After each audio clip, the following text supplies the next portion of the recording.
മുതിർന്ന കോൺഗ്രസ് നേതാവ് ശ്രീ രമേശ് ചെന്നിത്തലയുണ്ട്. ശ്രീ രമേശ് ചെന്നിത്തല ഇപ്പോൾ അവിടെ കാണുന്ന ചെറിയൊരു സംഘർഷാവസ്ഥയുണ്ട്, അതുപോട്ടെ. പക്ഷെ അവിടുത്തെ ഈ 100 വർഷം പഴക്കമുള്ളൊരു സ്കൂളാണ്, അത് നേരത്തെ തന്നെ പൊളിച്ചു മാറ്റേണ്ടതാണ്. അതിന് ഫിറ്റ്നസ്സും ഇല്ല എന്നാണ് മനസ്സിലാക്കുന്നത്. ക്ലാസ് ഇല്ലാത്തത് കൊണ്ട് മാത്രം ഒരു വലിയ ദുരന്തം ഒഴിവായി, ഇല്ലെങ്കിൽ വലിയൊരു അപകടം അവിടെ ഉണ്ടാകുമായിരുന്നു. എന്താണ് അങ്ങേക്ക് പറയാനുള്ളത് ശ്രീ രമേശ് ചെന്നിത്തല? ഇത് ഈ സ്കൂൾ പഴയതായതുകൊണ്ടാണ് ഞാൻ തന്നെ മുൻകൈ എടുത്താണ് ഈ തീരദേശ വികസന കോർപ്പറേഷനെ കൊണ്ട് കിഫ്ബിയിൽ പണം അനുവദിപ്പിച്ച് ഈ സ്കൂൾ കെട്ടിടം പണിഞ്ഞുകൊണ്ടിരുന്നത്. പണി പൂർത്തിയായി. ഇടയ്ക്ക് ഞാനവിടെ 1-2 തവണ വിസിറ്റ് ചെയ്തതുമാണ്. മന്ത്രി സജി ചെറിയാനും തീരദേശ വികസന കോർപ്പറേഷനാണ് അവിടെ വന്ന് നോക്കിയതാണ്. അതിൻ്റെ ലാസ്റ്റ് സ്റ്റേജിലായി എത്തിക്കഴിഞ്ഞ് പണി പൂർത്തിയായി. അപ്പോൾ ഇതിൻ്റെ ഇലക്ട്രിസിറ്റി കണക്ഷൻ കൊടുക്കാൻ തീരദേശ വികസന കോർപ്പറേഷൻ താമസിക്കുന്നു എന്ന് പറഞ്ഞിട്ട് ഹെഡ്മാസ്റ്ററും PTA-യും കളക്ടറെ കണ്ടിരുന്നു. ഞാനും കളക്ടറെ വിളിച്ച് പറഞ്ഞതാണ്.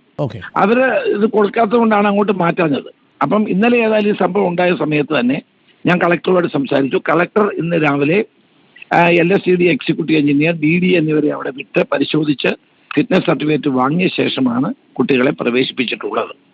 ഏതായാലും അനിഷ്ട സംഭവം ഉണ്ടാകാതിരുന്നത് നന്നായി. ഇനി ഏതായാലും കുട്ടികളുടെ പഠനം നടക്കട്ടെ.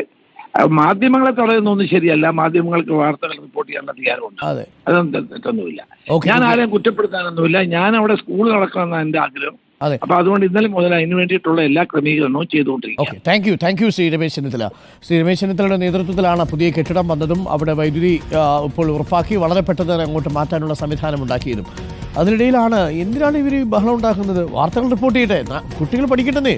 പക്ഷേ വീഴ്ചകൾ ചൂണ്ടിക്കാണിക്കുന്ന സമയത്ത് അസ്വസ്ഥപ്പെട്ടിട്ട് കാര്യമില്ലല്ലോ.